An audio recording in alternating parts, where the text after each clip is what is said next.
Hi friends, welcome back to our story. Manu night ఇంటికి వచ్చేసరికి దియా ఎలా అరుస్తూ ఉంటుంది. గీతు అయిపోయింది, ఇంకా తీసుకువెళ్ళు అంటుంది. దియాకి ఫుడ్ అన్నీ కూడా వాళ్ళ రూమ్లో ఉన్నాయి కదా, సో మెయిడ్ని పిలుస్తుంది అది తీసుకెళ్ళిపోమని. మను ప్లేట్ చూస్తాడు, అందులో సగం కూడా అవ్వదు. మెయిడ్ వచ్చి పట్టుకెళ్ళిపోతుంటే గీతు దాన్ని అక్కడే ఉంచు అంటాడు సీరియస్ ఎక్స్ప్రెషన్స్తో. దియా వైపు చూసి ముందు ఆ ప్లేట్లో ఉన్నదంతా ఫినిష్ చేయి అంటాడు. నేను తినేసాను, నాకు ఇంక చాలు అంటుంది. ఆ కవర్లో ఎన్ని మెడిసిన్స్ ఉన్నాయో చూసావా?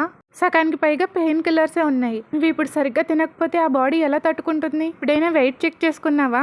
నువ్వు కొంచెం వెయిట్ గెయిన్ అవ్వాలి. ఒక పెన్సిల్కి 2 కాళ్ళు 2 చేతులు అలాగే లాంగ్ హెయిర్ పెడితే ఎలా ఉంటుందో అలా ఉన్నావు.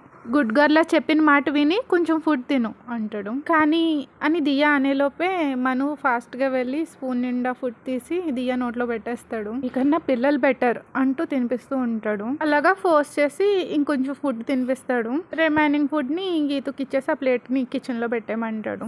ఆ తర్వాత మను రిషితో ఏదో కాల్ మాట్లాడుతూ ఉంటే ఈలోపు గీతు గీతు అని మళ్ళీ పిలుస్తుంది దియా. మను కాల్ కట్ చేసేసి బాల్కనీలోంచి రూమ్లోకి వస్తాడు. ఇప్పుడు గీత ఎందుకు, తనకి ఎందుకు వెళ్ళింది అంటాడు. ఏమీ లేదు, అది జస్ట్ నేను టాయిలెట్కి వెళ్ళాలి అంటుంది. కమ్ నేను తీసుకువెళ్తా అంటూ దియా దగ్గరికి వెళ్ళి చేయి పట్టుకోబోతాడు. వాట్? దూరంగా ఉండు, నన్ను పట్టుకోకు. మీ హెల్ప్ ఏం నాకు వద్దు, గీతు వస్తుందిలే.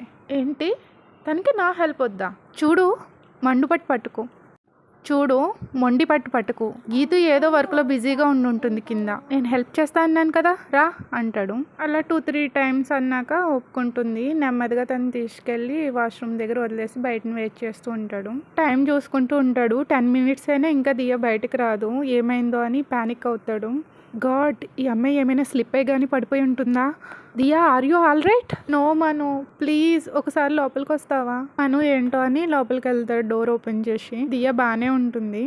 యాక్చువల్లీ అది ఈ ఫ్యాంట్ ముడి నాకు రావట్లేదు, ప్లీజ్ హెల్ప్ చేస్తారా? మను ఎక్స్ప్రెషన్ వాట్, ఇప్పుడు నేను ఇది చెయ్యాలా అన్నట్టు ఇస్తాడు. కానీ దియాని చూస్తే జాలేస్తుంది. పాపం అన్నిటికి యూజ్ చేసే ఇంపార్టెంట్ హ్యాండ్ రైట్ హ్యాండ్కి టై కట్టేసి ఉంటుంది, కట్టేసి. పాపం తను డైలీ రొటీన్ వర్క్స్ కూడా చేసుకోలేకపోతుంది అనుకుంటాడు. మను దియా దగ్గరికి అంటూ వెళ్తాడు ఆ ముడి విప్పడానికి. మనకి ఈజీగా ఉంటుంది కదా అని చెప్పేసి తన షర్ట్ని దియానే పైకెత్తుతుంది. ఓ గాడ్, ఇంకొంచెం పైకెత్తితే అది కూడా కనిపించిపోతుంది అనుకుంటాడు మను మనసులో. దట్ మీన్స్ అంత పైకంటూ ఎత్తుకుంటుంది అనమాట, కొంచెం అంటే కొంచెం కాదు. సడన్గా మనుకి ఆ రోజు వర్షం ఇన్సిడెంట్ గుర్తొస్తుంది. ఆ రోజు దియా ఎంత సెక్సీగా కనిపించిందో, అలాగే ఎంత ఇంటెన్స్గా తన నడుంకి కిస్ చేశాడో అదంతా గుర్తొస్తుంది. ఒక్కసారిగా తల షేక్ చేస్తాడనమాట అటు ఇటుని ఆ మెమరీస్ నుండి బయటకు రావడానికి. ముడి విప్పేసిన తర్వాత మనం బయటకు వచ్చేస్తాడు. తను నా ముందు ఎలా ఎంత కంఫర్టబుల్గా ఉండగలుగుతుంది? ఎప్పుడైనా ప్రాపర్గా డ్రెస్ వేసుకోకపోయినా నా ముందు తిరగడానికి తను అస్సలు ఇబ్బంది పడదు. తను డ్రెస్ చేంజ్ చేసుకునేటప్పుడు చాలాసార్లు నేను తను ఉందని తెలియక క్లోజెట్లోకి వెళ్ళా, కానీ ఆ టైంలో తను అస్సలు తడబడకుండా తను చేసే వర్క్ చేసుకుంటుంది. కానీ నేను ప్యానిక్ అయిపోయి కనీసం తన వైపు కూడా చూడకుండా వెంటనే బయటకు పరిగెట్టుకుంటూ వచ్చేస్తా. రియా ఎందుకు నా ముందు అంత ఫ్రీగా ఉండగలుగుతుంది? నన్ను అసలు ఒక అబ్బాయిలా చూడట్లేదా? నేనేమన్నా తనకి తేడాగా అనిపిస్తున్నానా? ఒక మగాడిలాగా అనిపించట్లేదా? ఏదో నేను కనిపించట్లేదు అన్నట్టు, నేను ఒక ఇన్విజిబుల్ పర్సన్ అన్నట్టు బిహేవ్ చేస్తుంది అనుకుంటాడు. నైట్ దియా పడుకుంటుంది, తనేమో వర్క్ చేసుకుంటూ ఉంటాడు, డ్రాయింగ్ వర్క్. ఈలోపు మళ్ళీ దియా లేస్తుంది. ఏమైంది దియా, వాట్ హ్యాపెండ్ అని దియా వైపుకి వస్తాడు. నా కాలు చాలా హర్టింగ్గా ఉంది, బ్యాండేజ్ చాలా టైట్గా ఉంది, ప్లీజ్ ఒకసారి గీతుని పిలవండి, ఇది లూజ్ చేసి మళ్ళీ కడుతుంది అంటుంది.